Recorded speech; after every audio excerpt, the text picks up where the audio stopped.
A day after the dramatic resignation of Harry Jenkins as the Speaker of the House, the government's been forced to defend the man it replaced him with. Former Coalition MP Peter Slipper's been labelled a rat for deserting the party to take up the Speaker's job. But the government says he's a good man who was forced out by ruthless Liberal Party machine. Political correspondent Tommy Gooden reports from Canberra. 2 days ago, he was one of theirs. Now, Tony Abbott says he's the Prime Minister's man. And I think a lot of people in the Labor Party today, Carl, are saying we have replaced Harry Jenkins with what? The tabloids provided their answer to that question on their front pages. They also republished stories about Mr Slipper's travel expenses. Given the fact he's under investigation for travel claims, do you think it's right for you, Speaker? Is Peter Slipper a rat, a king rat? Well, Peter Slipper's a good guy. He's proven to be a competent person in the chair. Not so, says the Coalition, claiming he slept through an address to Parliament by the Indonesian Foreign Minister. Peter Slipper is the Prime Minister's Speaker, and all questions about Mr Slipper, his travels, his use of entitlements, his conduct should go to the Prime Minister.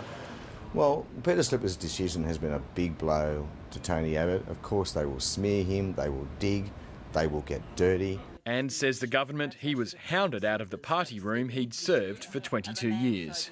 I mean, the LNP have behaved towards not just Mr Slipper, but a whole bunch of other LNP members like a pack of political thugs. Last week, Mr Rudd and the new Speaker made a joint appearance in Mr Slipper's electorate. John Howard was also in the area that day, launching a campaign for one of Mr Slipper's then state LNP colleagues. Right around the nation, there were news footage of the presence of Kevin and John, and I think that's a really good thing for the coast. Really, really healthy. And had I known that Mr Howard was a Nambour, being a hospitable type, I'm sure we would have had him around for a cup of tea. But Mr Rudd's denying he offered Mr Slipper the Speaker's chair. My role has been non-existent. You just need to understand that. And the reason is, apart from Mr Jenkins, I assume nobody knew that he was about to go. Two independents today revealed the Coalition offered to back them into the Speaker's chair during the course of yesterday's dramatic parliamentary session.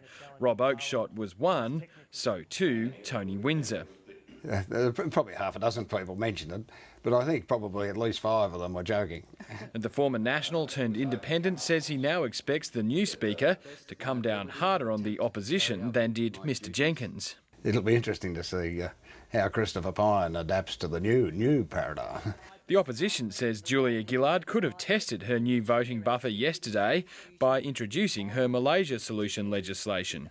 But when she had the numbers and when she had the votes, regardless of how grubby the means were by which she obtained them, she chose not to pursue the vote. Instead, today the government announced the first batch of new bridging visas had been granted to asylum seekers. 27, mostly Afghan and Sri Lankan men held in long-term detention will be released into community detention. This is the initial batch of bridging visas. We estimate that at least 100 bridging visas will be issued each month. Numbers over and above that and into the future depend on the rate of arrivals, of course. Whether they have a valid claim or not, they will be in the community, able to work, able to access benefits and be in a position to pursue claims endlessly in the courts. But the government says it's tightened the process for assessing refugee claims. This will be more efficient and will perhaps make it better able to resist judicial appeal in relation to asylum claims. The government was today evasive about whether it would introduce the Malaysia solution legislation into a more friendly-looking lower house early in the new year. Another option would be controversial changes to the Medicare rebate. Tom Eagleton, Late Line.